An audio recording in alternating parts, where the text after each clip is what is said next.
وبركاته. ازيكم يا حبايبي، عاملين ايه؟ let's practice on finding perimeter. ونفتح page طبعا كتاب المعاصر، ما تنسوش page number 144. let's start. سؤال number 1 بيقول لي a rectangle is length is L and its width is W. What is the perimeter؟ طبعا ده rectangle، يبقى انا يا ادور على length plus width plus length plus width or 2 by، ما تنساش rectangle 2 افتكرها بان each two sides are parallel or equal، فيبقى 2 بس، يبقى 2 by وافتح براكت length plus width ادور عليها هتلاقوها في التشويس letter C. سؤال number 2 بيقول لي which choice shows the formula for the perimeter of square.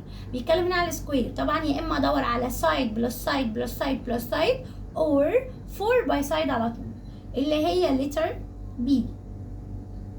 سؤال number 3 بيقول لي the perimeter of a square of side length is 10 is a كام سنتيمتر؟ طبعا احنا متفقين perimeter السكوير يا تعملها الحاجه repeated 4 times يا اما تعمل 4 باي على طول. طبعا احنا كبرنا ونقول 4 باي، يبقى من النهارده السكوير 4 باي، اما rectangle 2 باي. اوكي، هنا سكوير يبقى 4 باي السايد اللي هيقوله لي، هنا قال لي 10 يبقى 4 باي 10 equal 40 اللي هي letter D.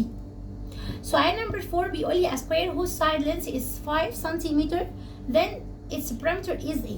طبعا هنا بيتكلم عن السكوير يبقى 4 باي على طول، 4 باي A السايد اللي مديوني 5 يبقى 4 باي 5 equal 20 يبقى 20 سنتيمتر اللي هي letter A. سؤال number 5 بيقول لي a rectangle with length 8 centimeters width 5 centimeters then its perimeter equals A. طبعا ما تنساش ان هو قال لي rectangle واداني طبعا 2 sides كل واحد فيهم، يبقى انا هقول له 2 باي زي ما اتفقنا، يبقى 2 باي وافتح براكت 8 بلس 5. طبعا انا باخد اللي في البراكت الاول، يبقى 8 بلس 5 ايكوال كام؟ 13، واعمل 2 باي 13، هعمل 2 باي 3 الاول يطلع 6 و2 باي 1 ايكوال 2 يبقى 26 اللي هي letter C. طبعا انا بستخدم هنا السكند فورمولا، عايز تستخدم الفيرست فورمولا as you like. number 6 بيقول لي the perimeter of rectangle of dimensions 4 centimeters and 5 centimeters is كام centimeters؟ قال لي الدايمنشنز اللي هما اللينث والويدز يعني 4 و 5، يبقى انا هعمل 2 باي وافتح براكت 4 بلس 5، 4 بلس 5 equal 9 واعمل 2 باي يبقى 2 باي 9 equal 18 اللي هو التشويس letter C. سؤال number 7 بيقول لي a rectangle has 4 centimeters width and 6 centimeters length then its perimeter equal. برضه rectangle يبقى 2 باي وافتح براكت اللينث بلس الويدث، اللينث بلس الويدث طبعا الاول اللي هي في البراكت يبقى 6 بلس 4 equal 10 وراح عامله 2 باي 10 يبقى equals 20 اللي هي letter B.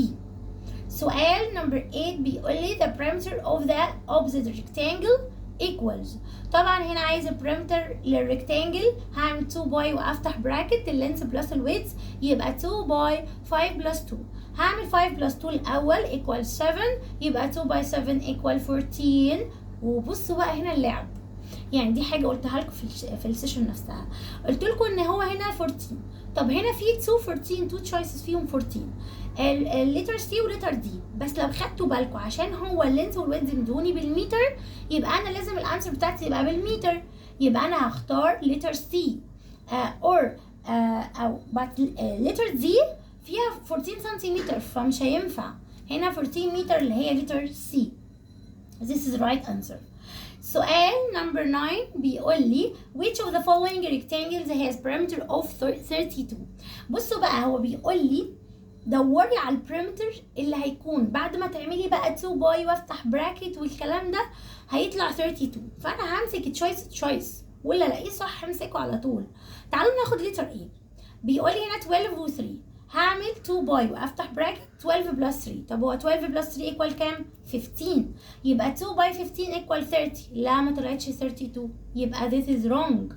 طب ناخد لتر بي 8 و 4، هقول 2 باي وافتح براكت لينث بلس الويدث، ال 8 بلس 4 ايكوال كام؟ 12، 2 باي 12 ايكوال كام؟ طبعا اعملها بقى مع نفسك هتطلع 24، طبعا 12 ريبيتد 2 تايمز اصلا يبقى يطلع 24.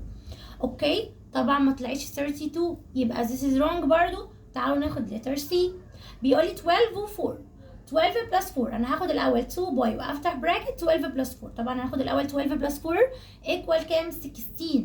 يبقى 2 باي 16 ايكوالز 32. ولو عملتها مع نفسك بالطريقه اللي انا قلتها لكم في السيشن، لو انت ما خدتش السيشن لازم تروحها عشان تعرف تحل اللي معايا ده، عشان انا بعمل بسرعه عشان احنا فاهمين. ف 2 باي 16 ايكوال 32 وهيكون لتر سي. خلصنا بسرعه اهو. يلا اشوفكم على خير السيشن الجاي. جود باي.